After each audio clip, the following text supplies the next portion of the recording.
our COBT listeners and viewers. It's Maynard, Mike, and Arjun here, thrilled to welcome back an old friend, Dan Jurgen, the man in energy who does not need an introduction. This is his sixth appearance on COBT. How we got lucky 6 times, I don't know. But Dan, we are ecstatic to talk to you. We scheduled this thinking it was a couple weeks ahead of CERA, and that's always a fun discussion. But in these few weeks, we've had some action in the Mideast, of course, and so this is how we got so lucky to talk to Dan Jurgen on today of all days. The gods are with us, so thank you for being with us today. Thank you. It's great to be back on COBT. Well, can you believe it's been 6 times? I mean, that's just, it's been every year since 2020. So, Right. you know, this is like a Hess truck. Every year we try to get one. Yeah, and COBT is, but over the years, unlike a Hess truck, COBT has gotten bigger and bigger. The Hess truck more or less stayed the same size. And they're still coming.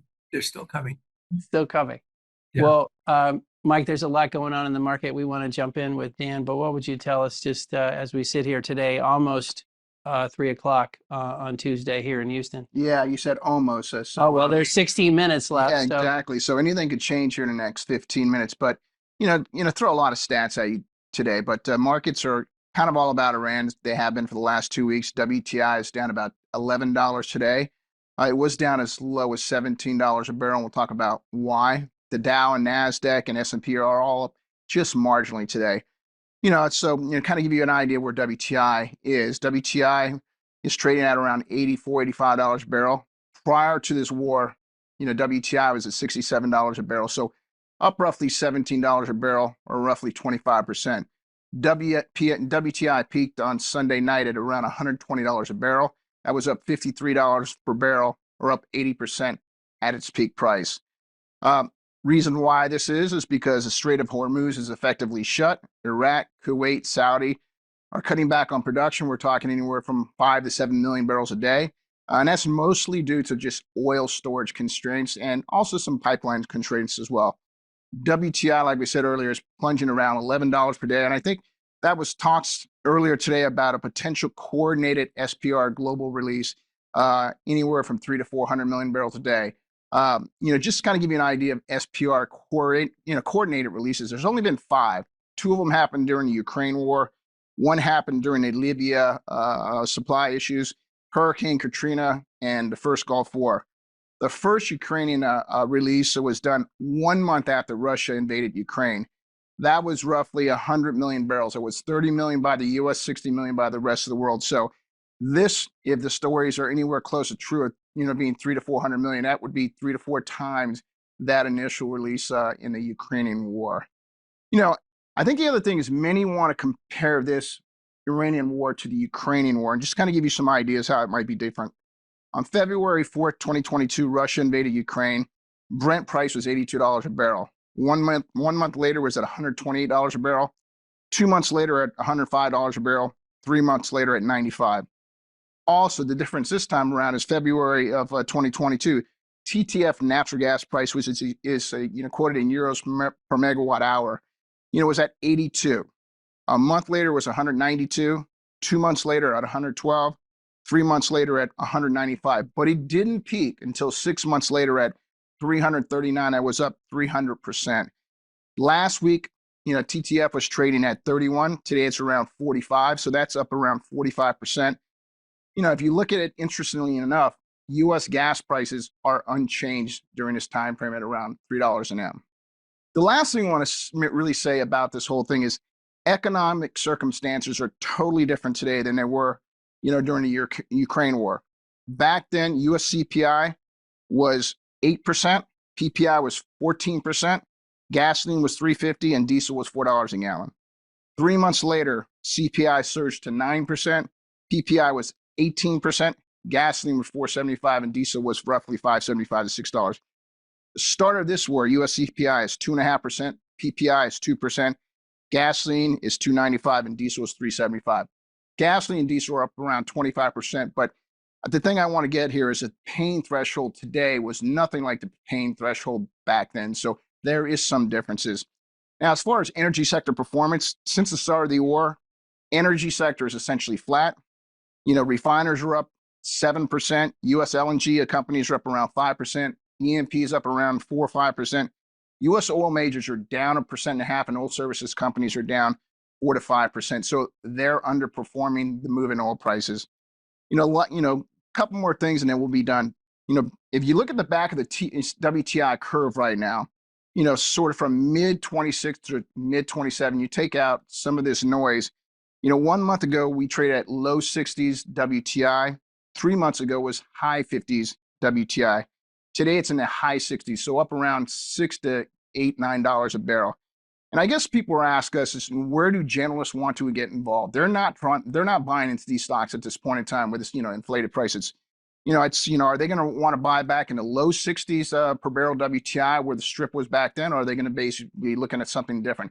I think it's going to be more like $65 to $70 per barrel because you're going to have some of that war premium in there. But I think the low 60s where they were buying for is probably mid 60s to 70s where's the new price range for generalists to step in. Last thing is, as far as broader markets, the Dow is down about 2.5%. The S&P is down about 1%. NASDAQ is flat. The AI tech stocks are up 2%. The biggest underperformer are airlines and cruise lines, and they're both down about 8 to 10%. So that's kind of a background of where we are and where we've been over the last week and a half, 2 weeks. Okay. Well, thank you, Mike. A lot of good stats as we jump in with Dan. Arjun, what would you add before we get to Dr. Jurgen? Maynard, I'll just build a little bit upon what Mike just said. And I want to say that I think notionally my title is something like macro policy or something. But Maynard, I got to give you credit that when we were talking about things as a team just after the war started, and people were reasonably complacent, not just us, but the market saying, oh, we just lived through Venezuela. That was kind of quick and short. Look how Russia-Ukraine played out. And your comment was, be wary of tail risks. And I think maybe, unfortunately, those tail risks are starting to come through. Some of those to the upside. We saw that a couple of days ago, but they're also to the downside, where if you go too high on oil, you obviously have economic risks. And I think this situation, whether it's different or not, it's not Venezuela and it's not Russia, Ukraine. And I think we'll get into some of that hopefully with our guest, Dr. Jurgen, today. I think the second point we'd make is, to the extent we again start seeing the upside risks, Mike alluded to probably what is the best case policy outcome, which is we have SPR releases. But there are a heck of a lot of worse policy outcomes that we could have that politicians under duress will be tempted to engage in. And energy policy, energy macro, these things are very long-term in nature. The time to prepare for a crisis was about 10 years ago. And so to the extent you try and change the nature of your energy systems, that cannot be done on the fly. And therefore, I don't even want to list the potential bad policy outcomes that could occur, but maybe I'll just mention one, and that would be banning crude oil or product exports from the United States. I will just hope and pray that our government is sensible to not go down that route. But I do worry when you get times of stress, politicians reach for a grab bag of stuff that often does not help in the short term. I think for our corporate clients out there, I do think the current environment is not the same as when we were coming out of COVID and having Russia, Ukraine, where there was disappointment with the profitability over the previous decade. And there was a real emphasis on give it all back to shareholders. We support shareholder distributions. We hope they grow over time. But those variable dividends, I'm going to say as a general comment, not for every company, but as a general comment, I don't think we need to see a return of those. What is going to be sustainable?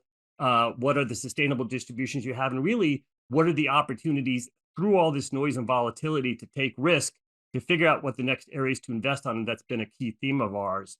And just a final quick story, Maynard, March 31st will be my 34-year anniversary of being in this business. My career started in Denver at Petrie Parkman. Tom Petrie hired me out of college. I actually, believe it or not, had longer hair back then. Now that's not physically possible.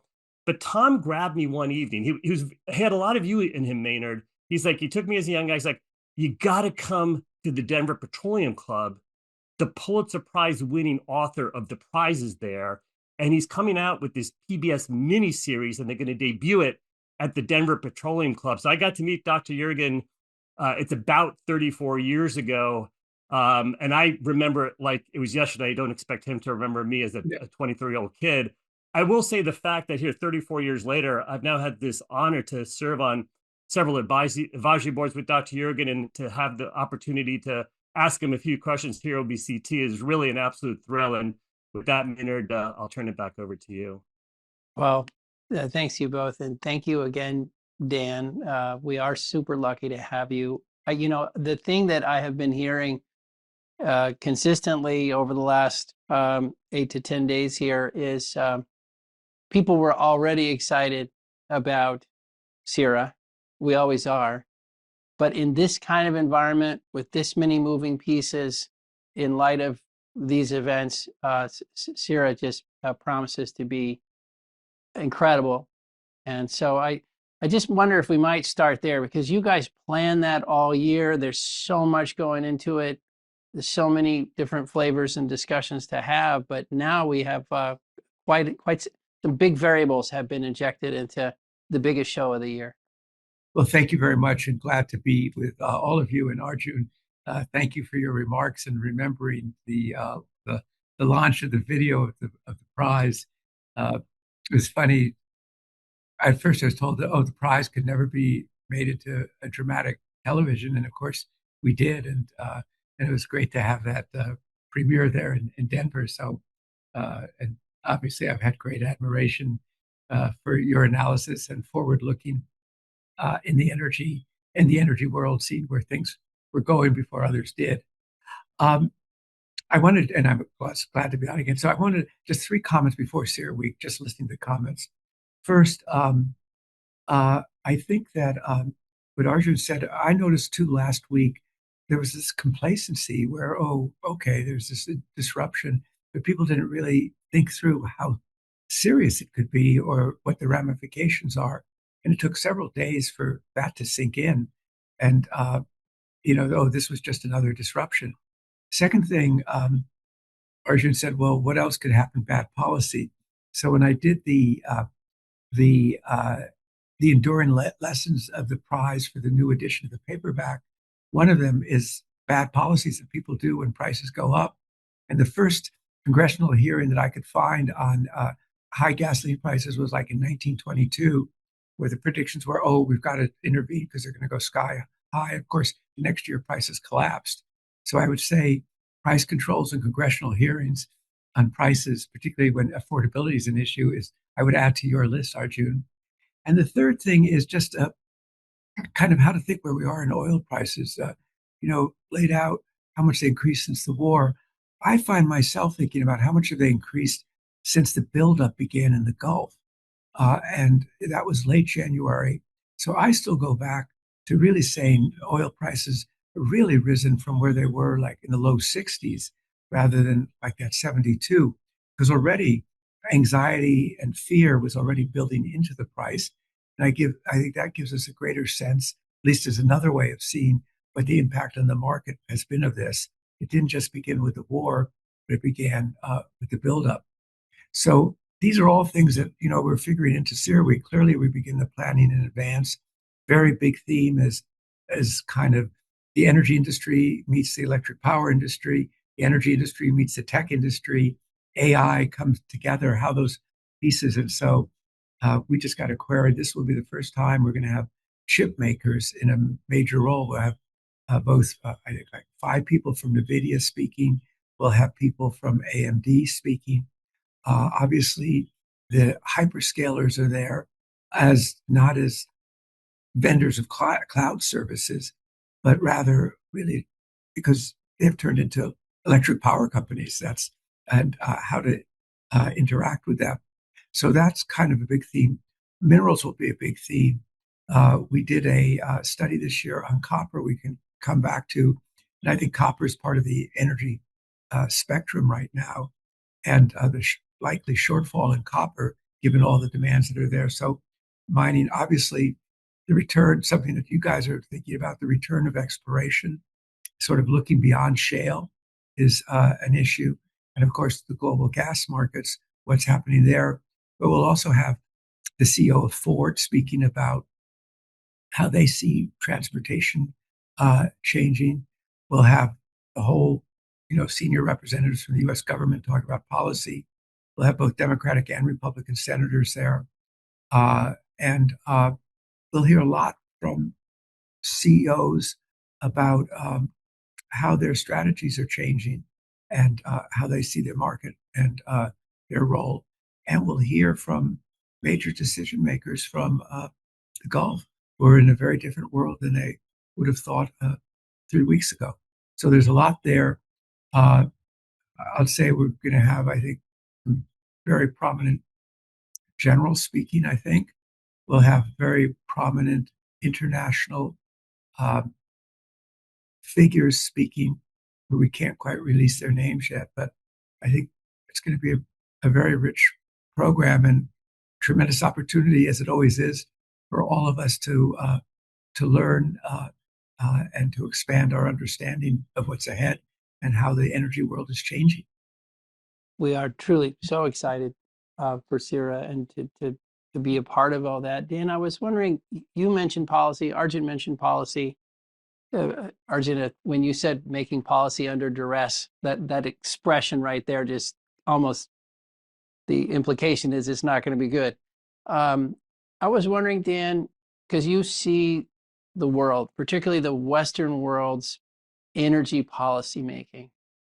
And I know it's hard to generalize, but do you think, from Europe through North America into Asia, as you look around the world and see energy policy making, has it converged? Has it narrowed? Is it getting closer together, some sort of consensus about the best ways to manage everything we're trying to do? Or do you think it's as divergent as ever? Right. Let me answer that. But the question about policy under duress, do you remember Sarbanes-Oxley? Everybody Yes. probably does. There you go. There's one.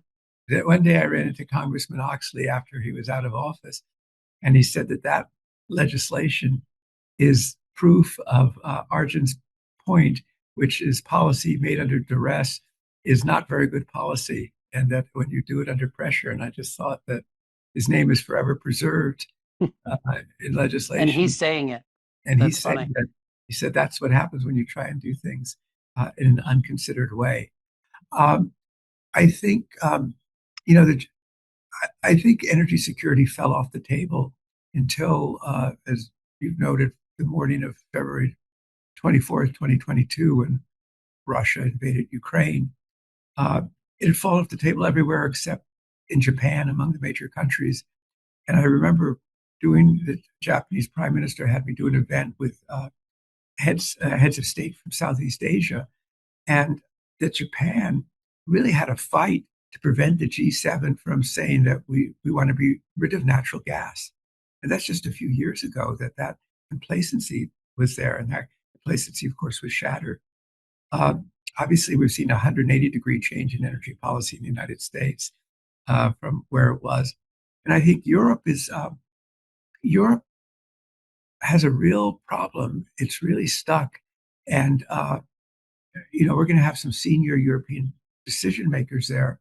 And one of the ones from one of the member states of the EU said, one of the problems is the EU, you get rhetoric from the EU, but nothing changes. And as this policymaker, this person described it, they just want to introduce a new regulation every day. And I think that Europe has really pursued policies to deindustrialize the economy and to make it uncompetitive by focusing almost exclusively on climate as the only thing that mattered, and pushing regulations and requirements and expenditures without looking at more broadly at affordability and security. They now realize they're in a tough place, but it's hard to change because they now have to worry about being competitive, and Europe is not competitive now. And they have to worry about going from 1.5% to 5% of their spending on defense. And so they just don't have the resources that they did before. So I think Europe is still in is still kind of needs to catch up with itself, and it needs to catch up with reality. So I don't see a convergence. One area of convergence is the recognition that U.S. natural gas, U.S. LNG, has a very important role in securing the prosperity of Europe for the future. One thing that Arjun was quick to point out around Veritan is because when the Hormuz discussion came up, it was right out of the gates a lot about oil. And Arjun started nudging us like, hey, don't forget how much LNG goes through there and how important that is. What do you think if you're, I know it's hard to generalize, but if you're Europe and you look at the situation in Iran, um, you know, there's been controversy about how involved the European countries are in the effort. It illustrates energy vulnerability again. It illustrates another supplier where there could be an issue, in this case, Qatar. So do you think that, what do you think some of the takeaways are specifically in Europe around this situation in Iran? Because it's a real tough reminder for them of a number of issues. Well, one thing it has led, of course, to people saying they need to do more to be autonomous in energy, which means, uh, you know, renewables, wind and solar, that they need to step that up. I think it should lead to questions in Britain, which is somebody said in 50 years they've changed their tax policy 25 times, and they're not allowing new oil and gas production, but they'll import it from elsewhere. And so meanwhile, the Norwegian side there have had about 13 or 14 new discoveries. And it means reliance on the US. And I think to some degree, the tension over other issues like Greenland, the question about there's some questioning about, reliance on the United States, the answer to which is that these are contracts that companies are making with companies. These are not government contracts, but realizing that the U.S.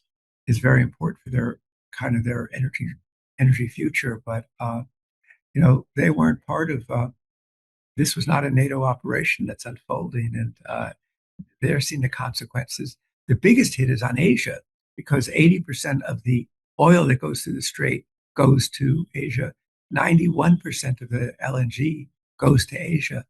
And so although now it's eased on oil, we see oil easing. I don't know, Arjun, but I don't know if you have a view or a view on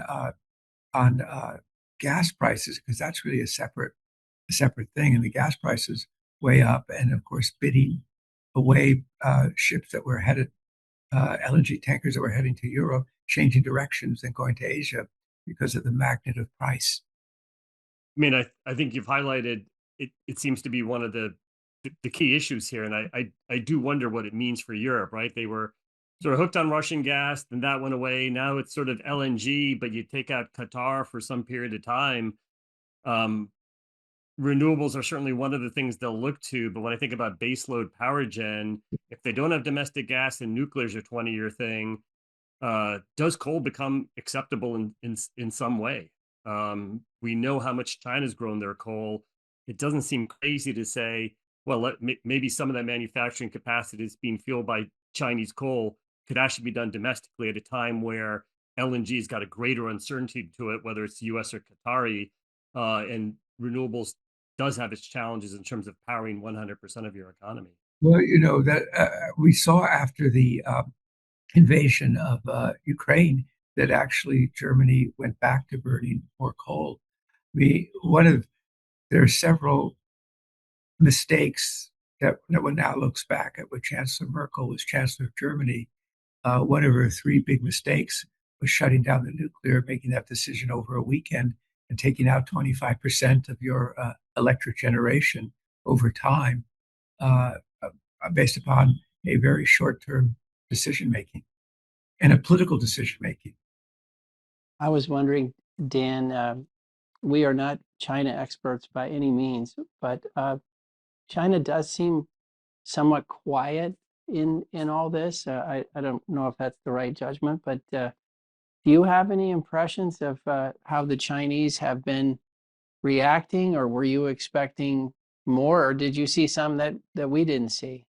Well, I haven't seen much. I've seen them denounce it, but not do anything else. I mean, you wonder if they look at this and they look at Venezuela and say, well, if that's the rules of the game. We have an island that's off our shores called Taiwan.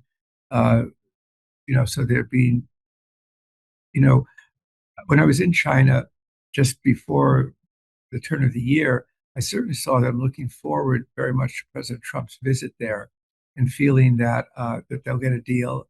And I think maybe they're not saying much now because they do want a deal, and one had the sense that the Trump administration wants a deal as well, and this is kind of their chance. So I think the president's trip is still scheduled for, is it late March or early April? And the Chinese, when I was there, they were happy that the Americans had used the term G2, not G7 to G2, i.e., U.S. and China, uh, indicating that a positive, that they expect a positive outcome. Don't know if these events will end up derailing that, uh, but that certainly still seems that that trip is on, and the president is very intent on making that trip. This is maybe as an observer. I thought it was interesting when President Trump first announced the operation in Iran. He took it all the way back to November 1979 and painted a 47-year picture. He referenced the hostages, and obviously all of us here remember those things. You've seen Iran as a student of energy and geopolitics those whole 47 years. Do you think that's the right characterization, that it's been an extended, off and on battle, hostile all the time, or is there more nuance? Like, how do you think about that relationship? Well, I've there was one period when there was a kind of detente-like feeling, and under one president, reformist president, but then they reverted to previous form. And I think going back, as you said, the seizure of the embassy, death to America, I mean, this is so much built into the ideology that in some sense you say this war has been brewing for half a century. I mean, there's Iran that adopted this hostile, revolutionary zeal, seeking to overturn the order in the Middle East, and positing the United States as the big Satan, uh, that not making an accommodation. And the argument that people who are students of that regime said that ideology was necessary for consolidating power in this authoritarian regime. Yeah, just one point on the whole LNG, European LNG. The one point I would make is that, we said it up front that prices haven't moved as much as they did in the Ukraine war. But what worries me a little bit is that Europe has become complacent, especially this winter. I mean, their storage levels are very, very low. I mean, every time they turn around, they seem to be at the wrong place at the wrong time, because they're going to have to basically be competing for barrels for LNG cargoes here with Asia. That's not going to be a pretty picture, and they really need to see those these UAE facilities back online in a quick fashion. So I just want to throw that out there. I guess the question I want to ask you is, I mean, we've heard about, we mentioned up front about 6 to 7 million barrels being pulled back in production. Who knows how long that will be? I know people always want to find out or talk about what is the damage potential to reservoirs. How long will it take for that production, once it's shut in, to come back on? I mean, any thoughts there? Is it something we should be worried about? Is it weeks or is it months? I mean, any thoughts on that? Well, I think, as I understand, of course, and I hesitate because there are many petroleum engineers who'll be uh, watching this who will have much greater expertise than I do. But what I'm told is it really depends upon how those reservoirs have been managed, that Iraq's reservoirs will be more difficult than others. And what I've heard from people, it depends what's shut in, that maybe some part of it comes back in a matter of days. Some part comes back in weeks or even as much as 3 months. And some parts might not come back in some circumstances. But then there's an incentive for countries to keep that part going to meet their domestic needs. So that's kind of one typology. But, and I also presume it varies a lot from country to country. Arjun, what does that match? Very similar to my perspectives. I think we've had these situations in the past, and it like you say, there's been a wide spectrum of what came back quickly and what didn't come back, and it's gonna vary. And it's one of the uncertainties that are out there. And I think, Mike's mentioned this, we talk about this, some notion of an ongoing risk premium, not just for drone strikes or the straits, but even for this kind of stuff probably persists going forward. One of the reasons I brought that up too, Dan, is because one of the things, we talked about in the lead-in is, U.S. E&P companies are not going out and picking up rigs, and it's not because, the next 3 or 4 months is, sort of where it was, but it was the back end of the curve was much lower, and they're like, we're not going to do this. And so to me, if there's some issues with, oil production coming back online, we drain a substantial amount of storage potentially. If that happens, that may bring the back end of the curve up, which may incentivize some of these U.S. producers to get after it. Yeah, I think that I think nobody's going to make a short basis on what's a couple of weeks decision. And even if they wanted to, they'd go to their board, and their board would say, "Whoa, let's wait and see what happens." Because I think most people were operating, as you kind of suggested in your remarks, with a kind of 60-ish price in mind as a basis on which they were making decisions. And with this uncertainty, don't see that happening. I suppose if you can produce marginal barrels at a higher price, you will, but you're not going to step up your activity when we don't. I mean, because they still remember where we were in the first 3 weeks of January. But one thing that is clear, we always talk about in a crisis, there's spare capacity. Unfortunately, in this case, the spare capacity is all in the Gulf, and so it's not spare, not available, unless it opens up. It's all in the Gulf, and prior to this crisis, they were already in the process of sort of unloading a lot of that into the market and perhaps selling it to China. I don't know if that was a deal or that's a coincidence. China built up their SPRs ahead of this, and find that sort of an interesting fact that happened. I wanted to talk more about how this crisis may play out. It's early days, there's a wide range of outcomes, but I think back to like the 1970s and how different a lot of these countries are. And even just in the last decade, what kind of changes have happened in a place like Saudi Arabia, which under MBS has sort of dramatically opened up.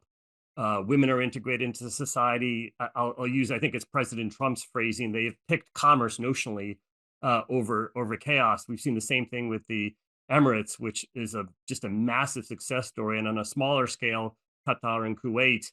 I'm using an American moral judgment here on kind of the good side of integrating into the global economy. Iran has been a major outlier with the religious zealotry and the hardline nature you said. How do you think the openings of those other countries, does it impact how this crisis will play out? Does it? Well, yeah. I think, to build on what you said, these countries, if we go back to the 70s, 80s, even 90s, they were sources of oil, and then starting in the late 1990s, LNG, but they weren't a source of money.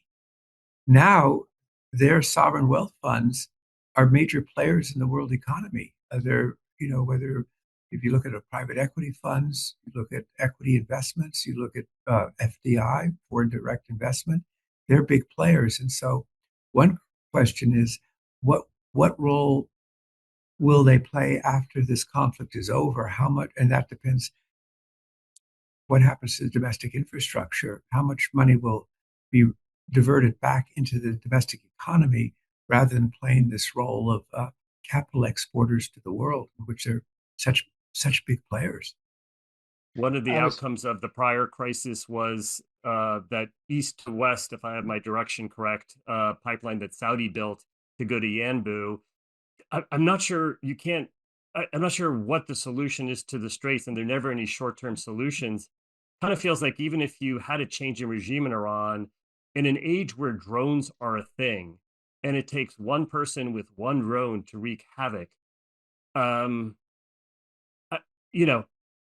I'm trying to think through what is the infrastructure solution to this. Is it just continuing to build out long-term export options to other areas, which obviously we can't do within a year or two? I worry a lot about the advent of drones and what it means for the straits on a long-term basis. That's a very good question, that it isn't just state-sponsored, but individuals or angry individuals. One of the lasting questions will be, how do you protect against that for ocean-going transport? I mean, Saudi Arabia built that pipeline system that I think altogether, although sometimes it's 5 million, I think it's really more like 7 million barrels a day. And they had the geography to do it. And the UAE has pipeline that's 1.5 or 1.6 million barrels a day goes around the strait. But there are no options for LNG. I mean, by definition, unless you build a huge gas pipeline system to somewhere else that then connects to shipping. And that's a multi-year process and a very expensive process. It's actually a great observation that out of all these things, crude will feel a pinch if the straits are sort of long-term disrupted, maybe not quote closed, but LNG is the one that really jumping out here is, I don't know what this. I've highlighted Ras Laffan Industrial City as the favorite industrial site I've ever been to anywhere in my career. It's an incredible place, but what makes it incredible is its concentrated nature and all the people there and all the efficiency, and that can be a dual-edged sword, and unfortunately, it can be in this kind of situation. So. Yeah, I mean, they can certainly use Patriot missiles, a lot of them. I was wondering, Dan, a lot of these things, you have a certain mindset around problems, and then things work out a different way, or they play out in a way you just hadn't anticipated. And it feels like in this one, because the Strait of Hormuz has always been talked about as a pinch point. This has been around for a long time. But suddenly insurance companies were the de facto entities bringing so much of this traffic to a halt. It wasn't armed ships or mines or some of the things that we talk about. It was insurance. Were you surprised by that? Will you have any insurance companies defending themselves at CERA, or talk about that aspect? Well, we'll have some big insurance companies there, and I think we'll also have the DFC, which is the agency that has now stepped forward to backstop the insurance. Okay, great.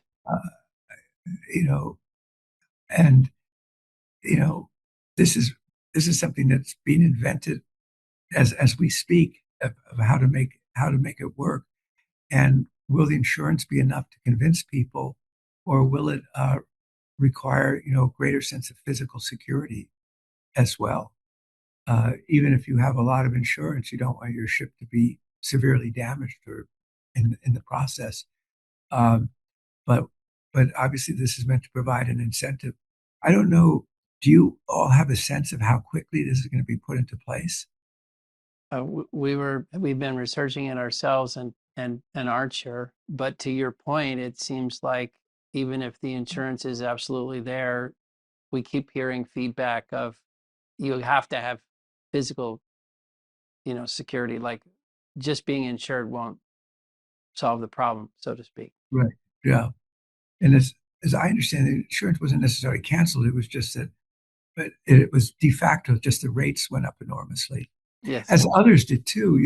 You could have rented, hired a LNG tanker 2 weeks ago for like $40,000 a day.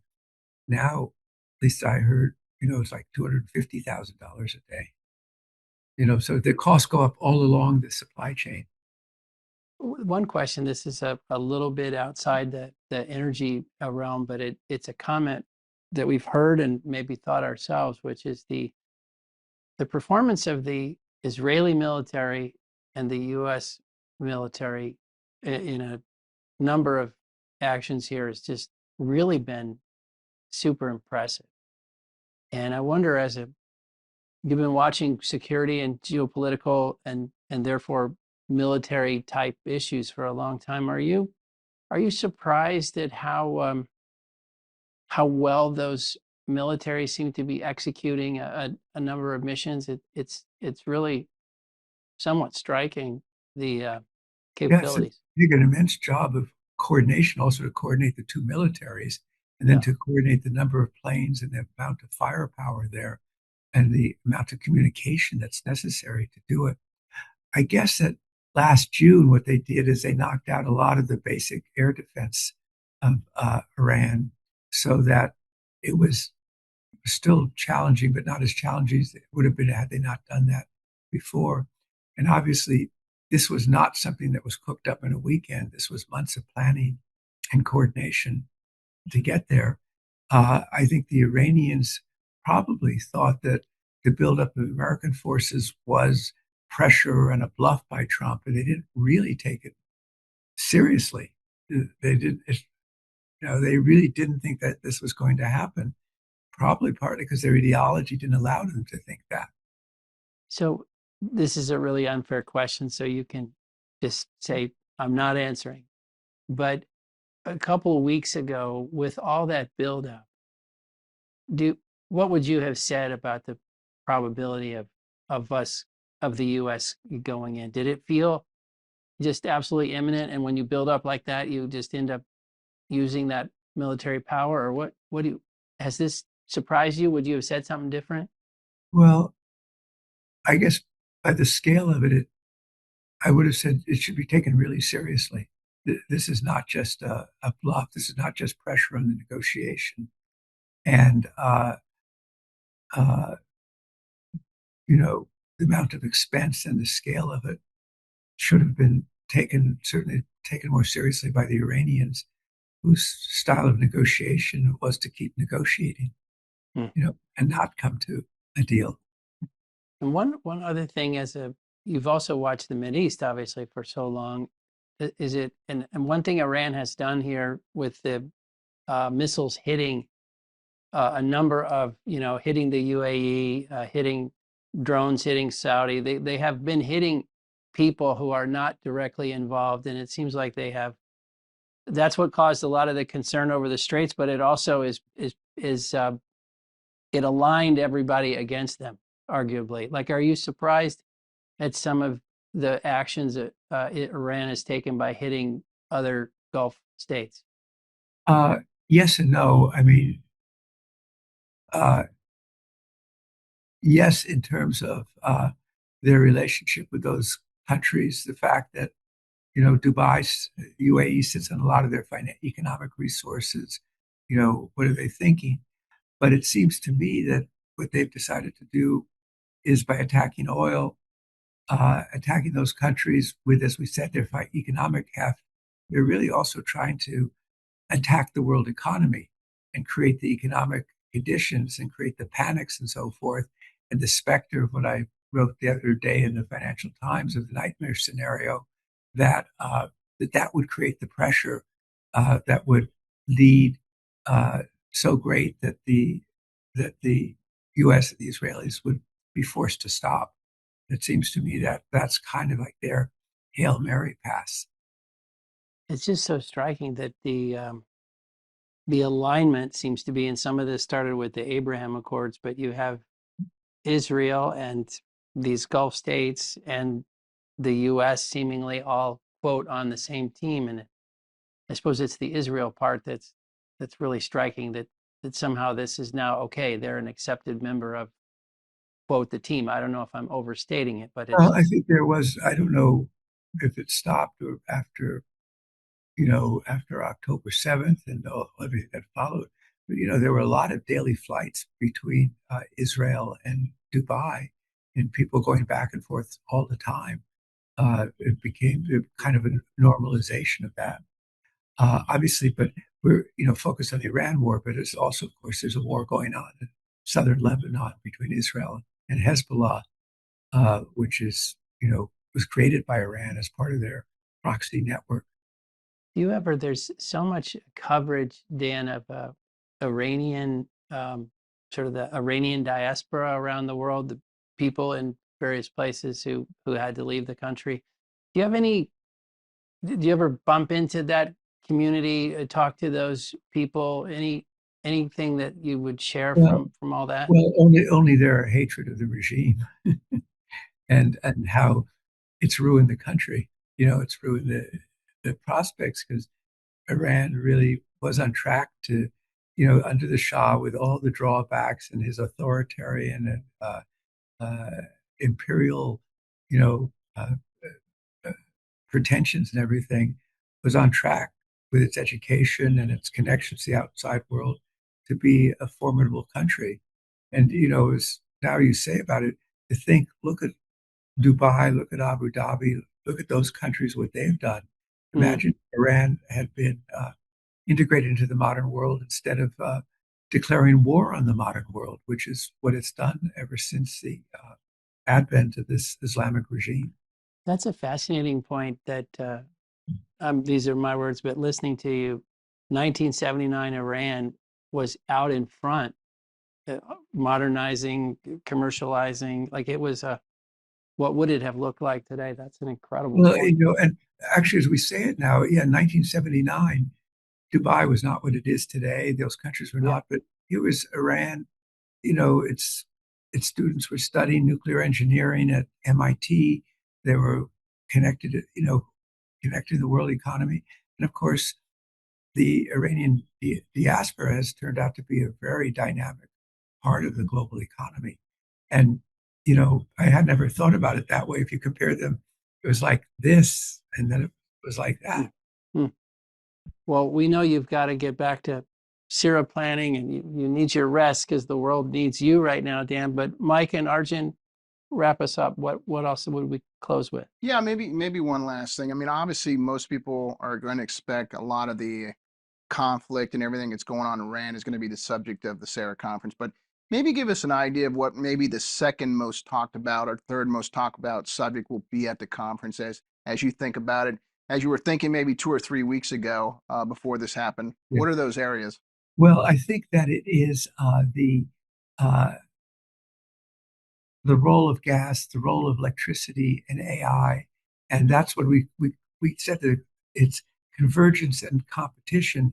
And the convergence is of the energy industry with the tech industry with AI. And so I think that's a very big theme, and how not only how the essential role of energy and how it's changed a lot of attitudes among people who did not really think about the role of energy, into realizing how important it was that when the CEO of Amazon says that that the big constraint on AI is electricity. I think that's so that I think that's a theme. We're going to have a lot on infrastructure, a lot on permitting, and some very interesting discussion then on the whole financial dimension. So we just heard today the head of the Nuclear Regulatory Commission is going to come, and the rebirth of nuclear power is on the agenda. But I think, and then that just the fundamental questions of where does the U.S. upstream oil and gas industry go within the U.S. and where does it go internationally, and what are the areas? And we'll hear a lot of comparison of strategies. I'm just, it's such a rich program to prepare. But we have the presidents of both Microsoft and Google coming.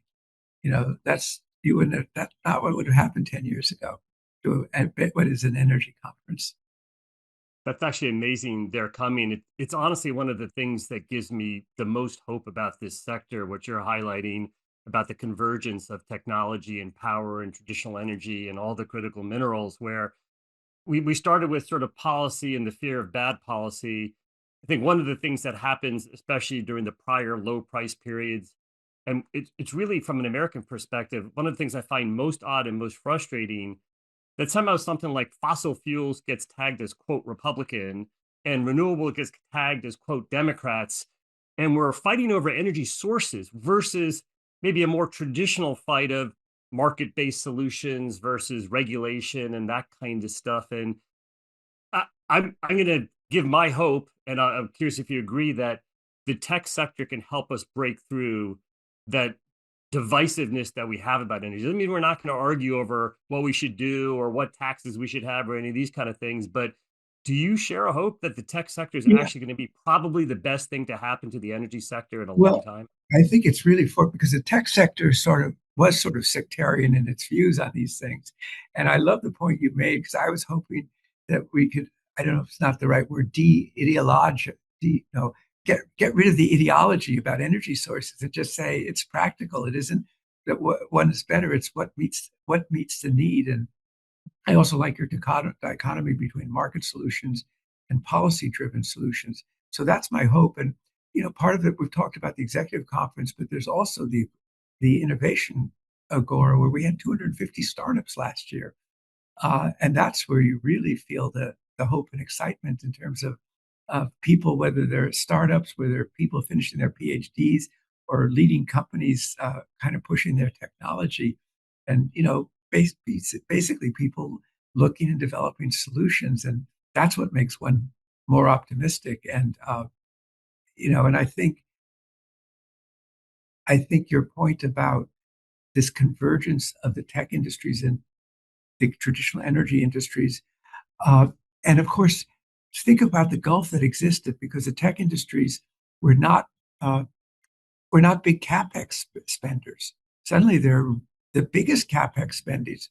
Is it $1 trillion this year that they're going to spend? And secondly, an engineer in a tech industry, a software engineer, that's your project's a couple of months. And an engineer in the energy industry it's a 7-year project. And now, they've learned to talk to each other. So I think actually that dialogue between those industries and how they're each going to change each other will be a theme that will run through the entire conference. Dan, this has been tremendous.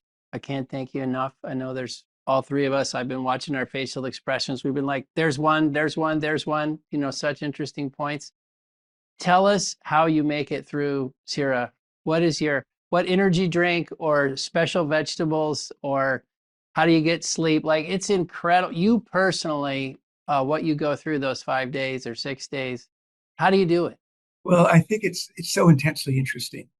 I think that's what really drives me. I wish there was some super drink or super vitamin thing to take, but it's just that the content is it's exciting and it's constantly, your mind you're constantly learning, and that for me is very energizing, and that's I think what really drives me. And at the beginning it seems like, boy, that's a big mountain to climb, and then you sort of get to the upper ridge and you say, yeah, it's very interesting. But we get to Thursday, it's going to be interesting, and Friday, that's another new innovation that we have. We've called Friday Look Forward. We're going to try and focus on big themes, looking outward, building upon the discussion of the week, and want to be sure people are aware of that. And the other thing that's really very important is the Future Leader Program, energy leaders. And I mean, I was talking to somebody who now has a pretty senior job in the Trump administration. And he said 6 years ago he was in the Future Leader Program and how important it was for him in terms of opening his eyes. So encourage companies to keep that in mind too. Well, People, thank you so much. I'll say one other issue.